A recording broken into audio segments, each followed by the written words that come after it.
Este vídeo demorou 4 horas para ser produzido. Curta o vídeo, inscreva-se no canal e ative o sininho. Se puder, ajude no Apoia-se com valores a partir de R$2. Obrigado e boa aula. Nessa aula de hoje eu vou estar falando então sobre a gastrite aguda e a gastrite crônica. Então essa é a nossa primeira aula aqui do canal sobre patologia.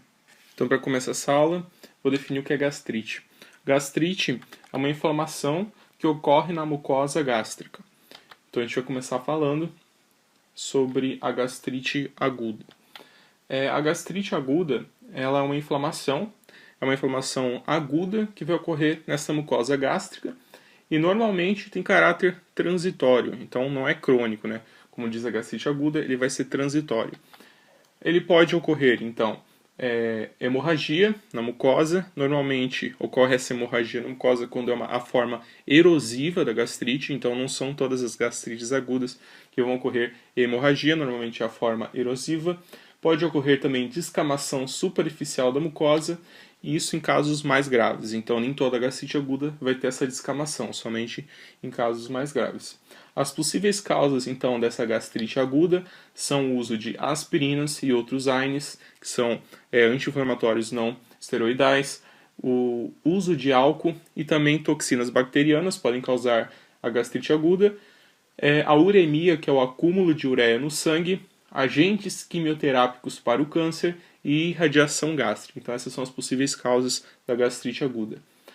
Quando a gente tem a gastrite hemorrágica aguda, isso pode ocorrer então devido ao uso de corticosteroides orais ou então alguma doença grave, algum traumatismo que vai ser acompanhado de algum estresse fisiológico, que vai exigir, por exemplo, um tratamento clínico ou cirúrgico. Então, quando você tem essa doença mais grave, um traumatismo, pode ocorrer a gastrite hemorrágica, devido que ocorre uma lesão da mucosa gástrica, e essa mucosa gástrica fica mais vulnerável, com isso vai ter mais chances de ter essa hemorragia. Sinais e sintomas, então, da gastrite aguda. A gente pode dividir, então, através das causas da gastrite. Quando a gastrite está relacionada ao uso de aspirina, a pessoa pode estar inconsciente da condição. A pessoa pode não saber que tem gastrite, pode não saber que está ocorrendo essa doença com ela e não vai ter sintomas. Ou ela pode ainda apresentar pirose ou então a sensação de estômago azedo. A pessoa pode ter um desconforto gástrico transitório quando tiver gastrite relacionada ao álcool, então a pessoa pode vomitar, sangramento e também hematemese. A gastrite causada por toxinas bacterianas, ela é de início súbito e violento, e a pessoa vai ter um desconforto gástrico e também pode ter vômitos, e 5 horas após a ingestão do alimento contaminado, por essas toxinas bacterianas, já começa então a ter esses sintomas da gastrite.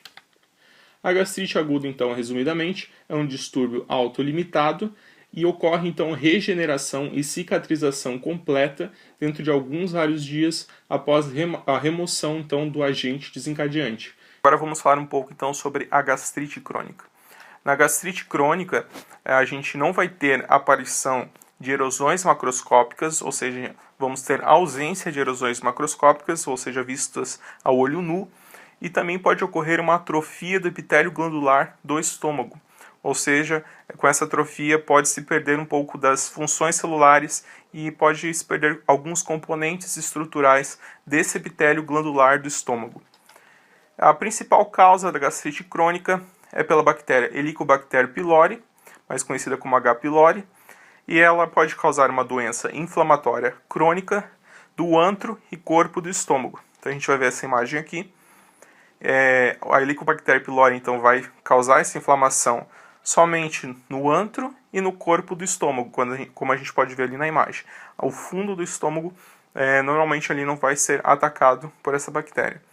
A causa mais comum de gastrite crônica, então, como eu disse, é a Helicobacter pylori, e o meio de transmissão nos países industrializados normalmente é de pessoa para pessoa através do vômito, saliva e fezes, e a transmissão nos países em desenvolvimento ocorre normalmente através da água. A Helicobacter pylori ainda pode causar atrofia gástrica e também úlcera péptica. E também foi observado que as pessoas que têm gastrite crônica por H. pylori têm um risco aumentado de adenocarcinoma gástrico e linfoma gástrico de células B de baixo grau. Sobre H. pylori ainda, essa bactéria é um pequeno bastonete gram-negativo, curvo, e ele é conhecido como uma protobactéria, na verdade. E ela coloniza, então, as células epiteliais secretoras de muco do estômago. Então, a gente pode ver ali na imagem, elas são, então, bastonetes gram-negativos e têm um formato curvo. Possuem também flagelos para ajudar na motilidade através da mucosa estomacal e secretam a urease. A urease, então, faz a produção de amônia e essa amônia tampona a acidez do ambiente. Assim, a H. pylori consegue sobreviver, então, na mucosa gástrica e consegue, então, colonizar essas células epiteliais. Então, como foi dito, né, sobrevivência e meio ácido devido à produção de amônia por secretar a urease. Então, a H. pylori produz enzimas e toxinas que vão interferir na produção da mucosa gástrica, então vai diminuir essa proteção do ácido estomacal, gera então uma inflamação intensa e uma resposta imune, porque como a mucosa não vai estar mais protegida, esse ácido do estômago vai acabar gerando essa inflamação. Verifica-se também a presença de células T e células B na gastrite crônica causada por H. pylori, e elas podem estar envolvidas em linfomas gástricos.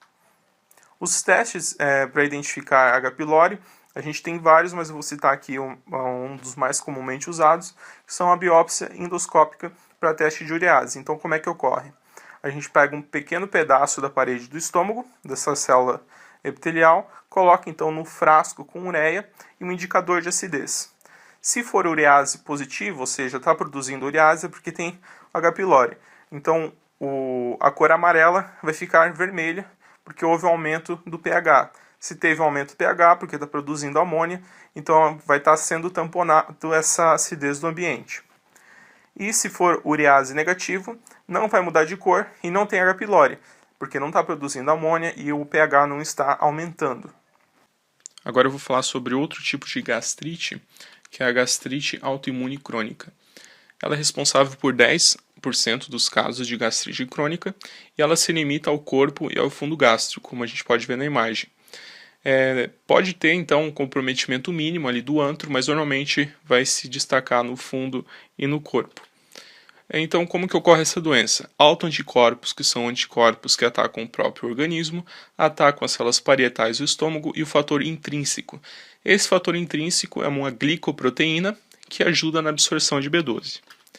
Então, a gente vai ter a atrofia das glândulas e da mucosa gástrica. Com isso, vamos ter a perda da produção de ácido e, em casos graves, da produção de fator intrínseco. Então, como a gente viu, o fator intrínseco ajuda na absorção de B12. Com isso, a gente vai ter uma deficiência de B12 e a pessoa pode ter um quadro de anemia perniciosa.